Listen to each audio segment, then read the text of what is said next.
Guess who got brands talking? Brandlive.co.za. Good morning, everyone. Welcome back to the WITEE Chatterbots show. And for those of you who are new to the tribe, a warm welcome to you.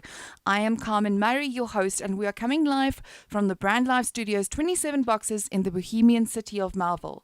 The WITEE Chatterbots show, Women in Tech, Empowering Everyone, aims to empower you by interviewing a wide range of remarkable and thought-provoking guests to discover as we navigate through the constant change around us.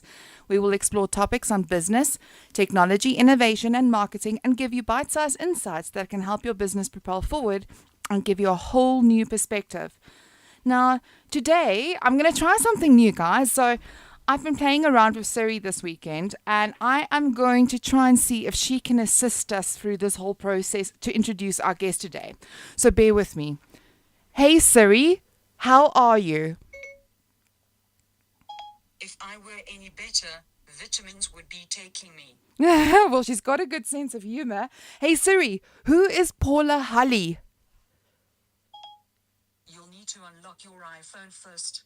Oh, she says I need to unlock my iPhone first. Okay, cool. So, hey, Siri, who is Paula Hulley? Okay, here's contact information for Paula Hulley. I am. Okay, well, she's not looking for Paula. So, hey, Siri, what does the IAB do? The Internet Architecture Board is a committee of the Internet Engineering Task Force and an advisory body of the Internet Society. Okay, so let me help Siri out there a bit.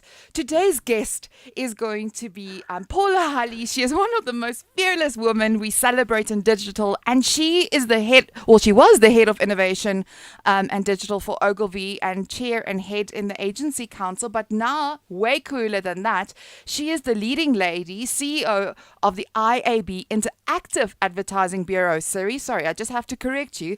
That plays a huge role to empower the media and marketing industries to thrive in the digital economy. Welcome, Paula. Thanks, Carmen. Thanks, Siri. Lovely to be here. Now, Siri needs a bit of training, so I'm not going to have her voice heard all the time because we might go in a completely different direction on this one. But first of all, congratulations on your new role. And I know you're going to shake the trees and really be a change agent for the IAB. So well done on that. Thanks, Carmen. That's great. Okay. Yeah, very excited to be here. Fantastic. Okay, so let's take this up a notch and let's talk about. So now, obviously, in this role, what does success look like for you in the new role, and what is your vision now that you have joined the IAB? Thanks, Carmen. Well, our mission or our purpose is really to help support the interactive, industry, and that includes our publishers, it includes our agencies, and it also includes our marketers. And we're one of the only industry bodies to really represent such a wide scope of the industry, which allows us to pull so many different points of view around the table to help mobilize growth in our industry. And that's really key. So all our KPIs and our goals are set towards those growth targets and partnering with our members and the industry to deliver on that. So quite a big task ahead, which means we need to be also very focused in what we do. And luckily, we've got such a great team around us, about 100 volunteers in South Africa and thousands around the world to help make that happen. That is incredible. Yeah, I know. I mean, I'm a big fan of the IAB myself, and I'm also very much involved there. And I think the work that you guys are doing is absolutely incredible. I mean, can you maybe just name a few of the committees that you have and how people can get involved in it? Because I do think it's really beneficial for digital businesses. Fantastic. Absolutely. So we have 9 councils, each representing either a particular objective or a portion of the industry. For example, you mentioned that I used to head up the agency council, which is now headed up by Brad Page. And they are represented, they represent the agency side and have a team or a council of amazing people, including Pete Case, the CCO of Ogilvy, Miles Murphy, who's the head of oh goodness, gosh, Carmen. You knew it's okay. You can't remember everybody's name. Hello. Oh my goodness! Oh, shame, man. This morning. Yeah. Shame, Anuk. I'm licorice, obviously. Oh my goodness. Listen, it happens. And Listen, the agency committee, they look after the Bookmark Awards with us, which is one of our biggest platforms to celebrate the best in digital in South Africa. So spearheads that alongside Antonio Petra from FCB and quite a number of other members. We have the Publisher Council headed up by Mark Duplessis, who's the co-CEO of Spark Media. He also led our panel for the Brand Safety Workshop last week, which is a very important cause for us. Awesome. We have our Transformation and Education Council with Opa Namandi, and that actually spearheads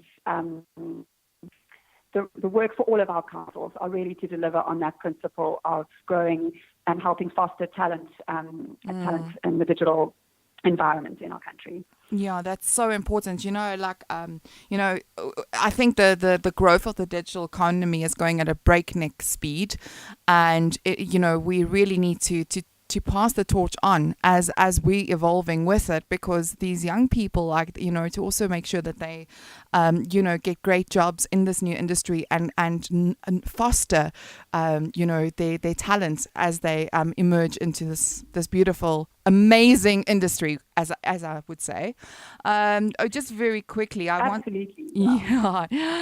wanted to quickly ask you, so what have you learned in the last year that will inform the IAB, what you want to do for the next year? Is there anything significant that you've learned over the past year?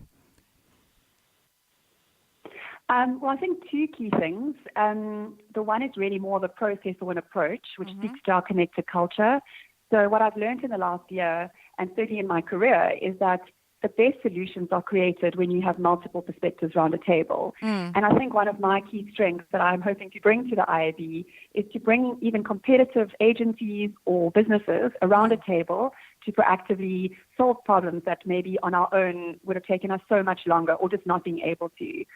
And the second thing after my conversation with Oprah last week around our goals for transformation and education is specifically around women in the C-suite environment. So how do we enable women of all backgrounds, races, ages to enter into that space with authority and leadership and the right EQ, or not EQ, should I say, the right emotional intelligence and the right leadership skills and network to thrive and really take that forward. So those are the two key things I would say that have sort of popped right into my mind. Yeah. You touch on something very important, like the emotional intelligence. How do you integrate the development of emotional intelligence in the workplace?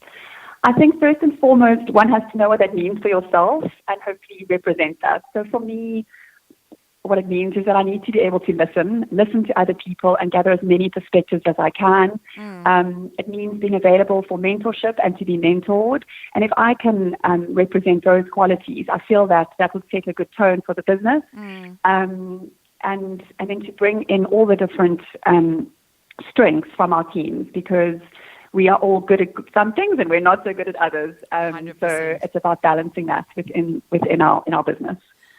Did you have a mentor, and do you drive mentorship programs within the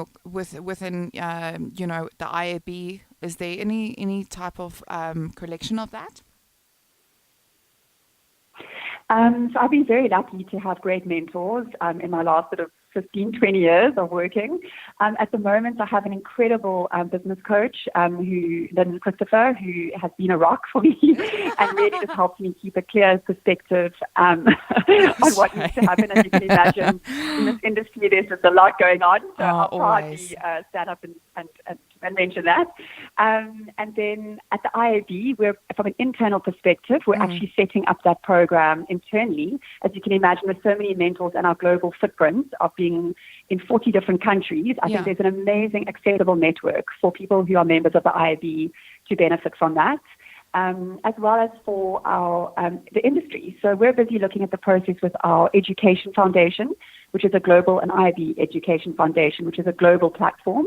And we're looking at how to localize that. And part of that will be to look at mentorships in South Africa and how we can leverage those already in place and what else we can provide. But that's something we're busy researching at the moment, but very exciting. Fantastic. I just wanted to just throw a question in there. in terms of mentorship, I think it's such an important aspect of business. Where do you think the opportunity lies within mentorship, and where do you think some of the pitfalls lie for mentorship within organizations?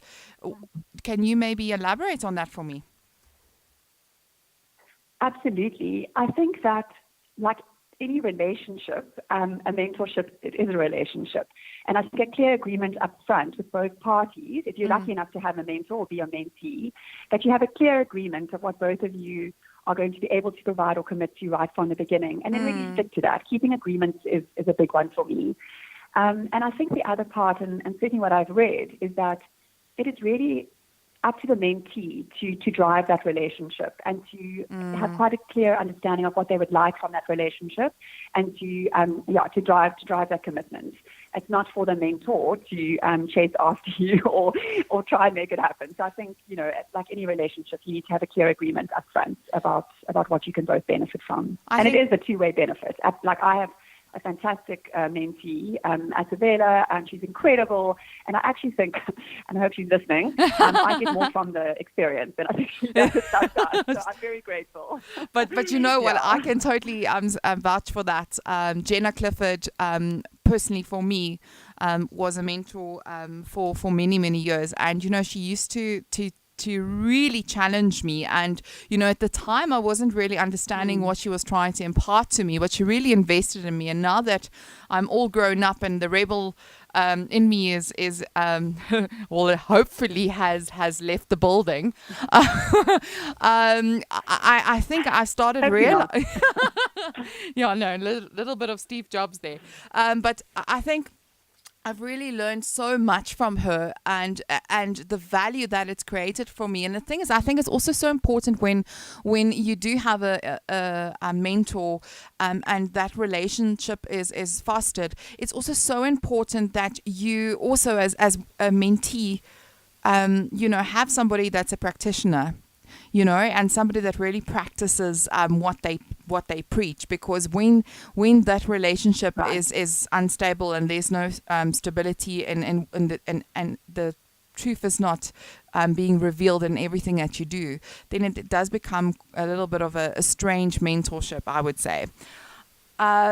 The one thing that I would like to ask you, which I can't wait to ask you, what was your biggest aha moment? This sounds like an Oprah thing here happening. What was the biggest aha moment in your life? Not to disappoint. And I should say the birth of my daughter, because that feels appropriate. And Celine has taught me so much. Oh, fantastic. But actually the biggest aha moment is, you and I even having a discussion last week in Joburg. It's a series of moments. So, for example, you and I sitting down, you're going to be telling me what you're doing. We're talking about where we're going and what our objectives are.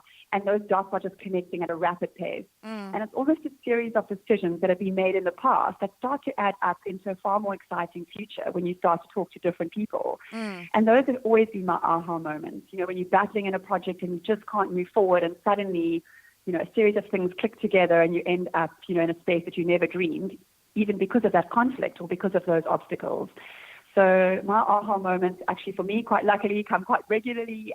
There's so many great people that we're connecting with, and those really are the aha moments. I wish I had a massive one, but for me, I actually am so happy that they happen quite often. No, but that's awesome, because you know what? Collaboration is the future, hey? I think that it's so important that, also in your networks and working with people, and when you have those frictions and things and finding ways of how you can solve a problem better, I think it's so paramount that leads to success. I mean, Stephen Johnson, he always talks about the it's in one of his books, chance favors the connected mind. And as when you bring all of these different minds together and collaborate it, that's where the real aha happens, as you would say. What keeps you up at night?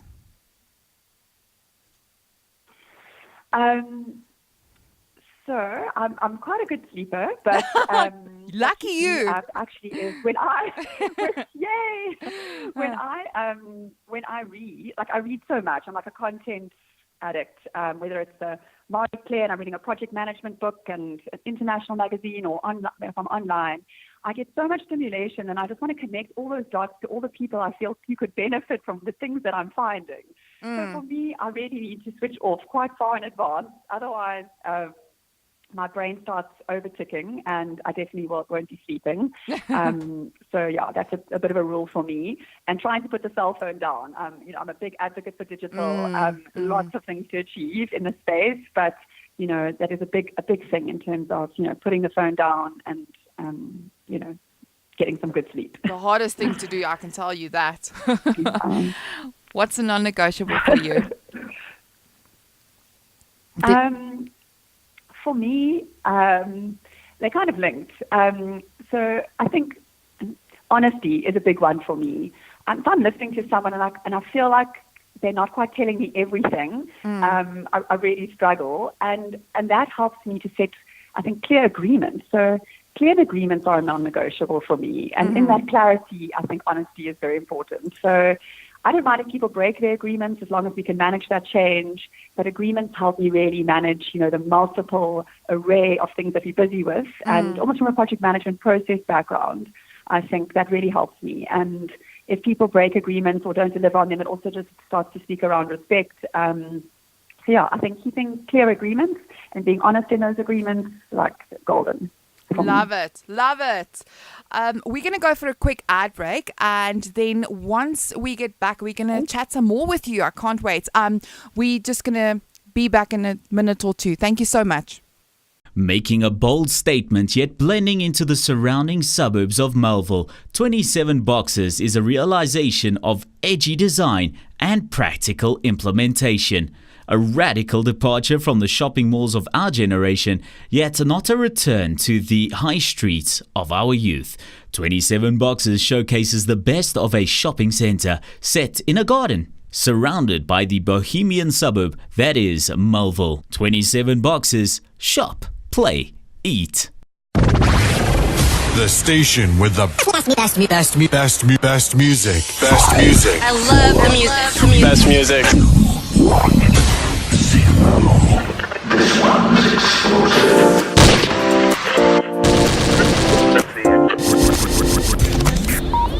brandlife.co.za.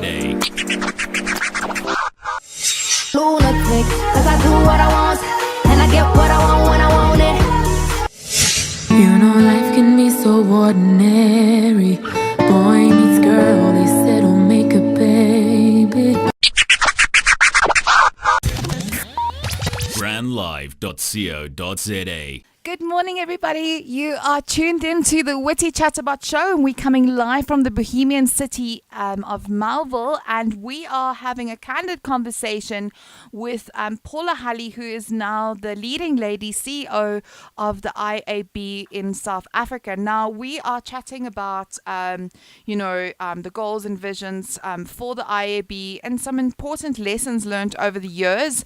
And now we have Paula back. Paula, welcome back, and thank you for joining us. Thank you, Carmen. Okay, so Great. we were talking about what was your non-negotiables. What do you think is the most important part of your whole business journey? I honestly believe that it is the people that I've worked with, and I've had absolute luck in meeting the people that I have. Every time I sort of go into another business meeting or room, or if I meet someone like yourself, I get introduced to 5 other people, and each one of them brings something new and different. If I have the patience to listen, hopefully, I'm quite a fast talker and often wanted to say my own thing, but if I can slow down and listen, I'm often presented with the exact answer that I needed to take to the next sort of project. So, yeah, I think that's been the biggest part of my business journey. One is the luck to meet the people that I have and to work with, the people that I do. And then secondly, to learn how to really listen and to ask questions and to take that into the next meeting, because that's, how great things are achieved. And, I think that forms the sort of the corner rock of my career, certainly. Fantastic. But listen, I have to ask you a big that's question. why the IAB has been Sorry for interrupting. Sorry, you were saying, sorry, it's a little bit difficult with the Skype linking, so there's a little bit of a delay. I do apologize about that. Sorry, I didn't hear the last end of your comment. Oh, thanks, Carmen. I was just adding that that's why I really enjoy working and meeting with the IAB, just in terms of the people and all the different points of view that I'm so fortunate to hear in order to solve the big things that we need to work on. So that was it. Thank you so much. Tell me one thing that I would like to pick your brain on. Obviously, you come out of an agency background, but I think this is something that we all battle with in our careers, is that, we have so many meetings. We're always so busy being busy from one room to the other, one conversation to the other. How do you manage this? Because I think part of being, part of change, you always need to have one eye on the ball of exploration. How do you manage that in your day-to-day? Well, I think first I'll be honest and say that I don't always manage it. And I think that's a good thing to admit.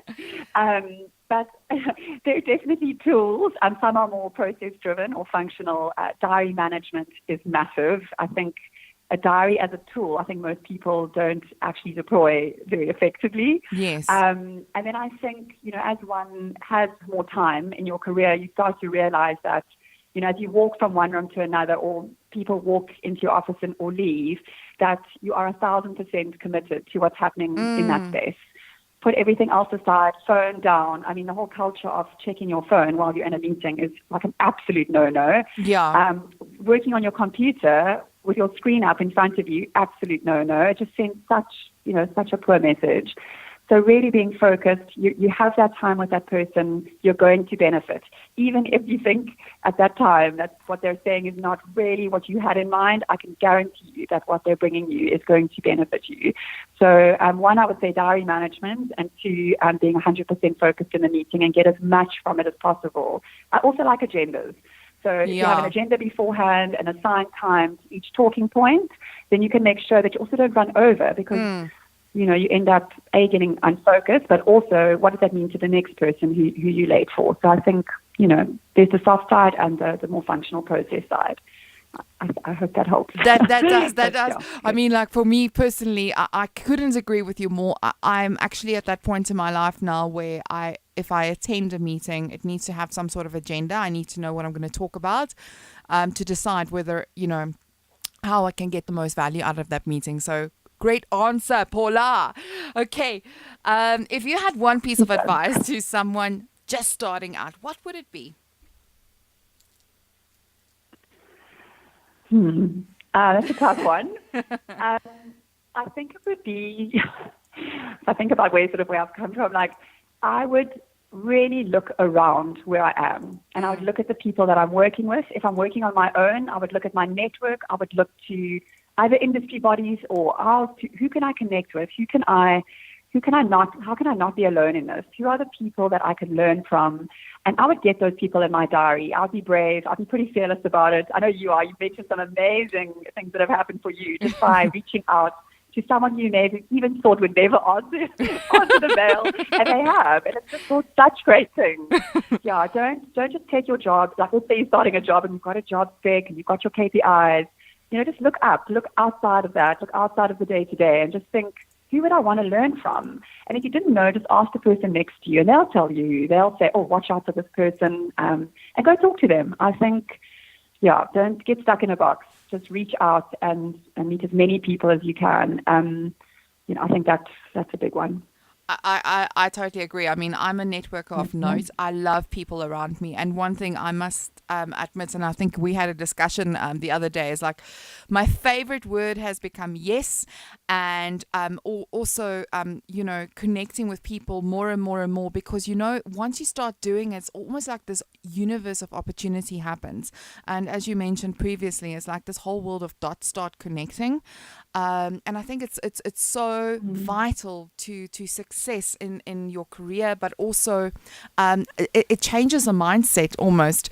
And that's part of being fearless, not just a fearless woman, but a fearless man. It's like, ask for what you want and you'll get it.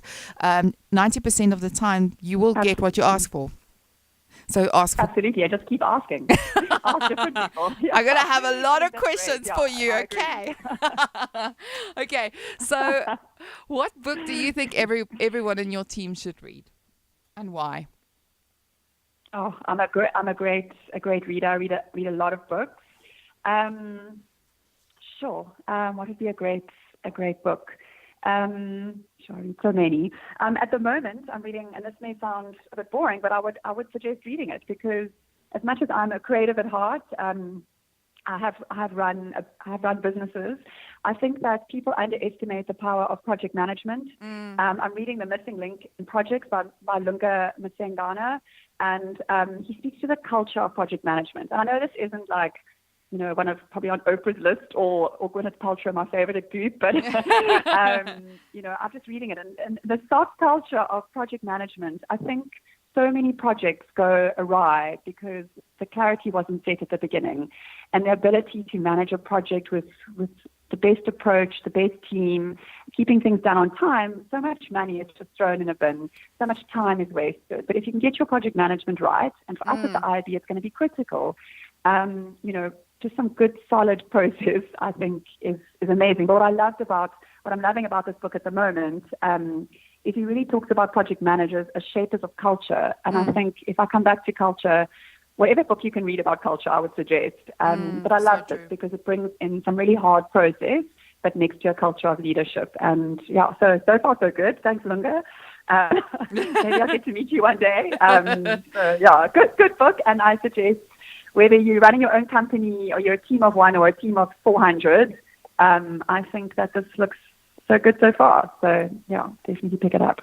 Oh, fantastic. I must actually go and check it out for myself. I mean, I love books. I think I read about four a week, and I really want to take it up a notch. But I mean, I do cheat because I listen, actually. I don't read. I listen to Audible books. However one can get the information. I think that's what's key. And there's some great books referred to in our newsletter this month that's coming out tomorrow. And we're interviewing quite a number of entrepreneurs and what are their favorite books. So yeah, do check those out. There's some really great ones in there that I would recommend to you. Fantastic. Well, we are now getting to the part where we play a little game. 60 seconds. We're going to ask you the most random questions, and you need to answer them as quickly as possible. The aim is to get all 10 in. Okay. Okay. All right. On your marks, get set, go. What is your favorite cheese? Cheddar. If you could ask Alexa anything about yourself, what would it be? What's my real age? If you could be a rebel for a cause, what cause would it be? Climate change. What are you most likely to become famous for? Putting a number of women in C-suite positions by the end of my term at the IAB. Whoop, whoop, I love that. If Google was unplugged for a week, what would you do? I would use Pinterest search. What are you most likely to... Oh, sorry. If you could sing one song on X Factor, what would it be? Why is Whitney Houston coming into my head? That's terrible. What is your sign? I know by Whitney Houston. Why not? We cut. Okay, well, you got 7 out of 10, so that's 70%. Well done, Paula. Oh. I know it isn't. It's putting you on the spot, isn't it? Hey, it's quite. Some people can find it like very like, oh my gosh, that is so insane. Listen, I've done a few of them. Where it was reverse seats, and I think I had like 3 out of 10. So don't worry. I'm like, oh my gosh, what is the right answer to this? But there's no right and wrong. But well done. That was amazing. There's no right answer. Thank you so much for joining us. I'll get 10 out of 10. Shame. Thank you so much for joining us this morning. Good luck with all your endeavors with the IAB. I'm sure that you're going to rock and roll it.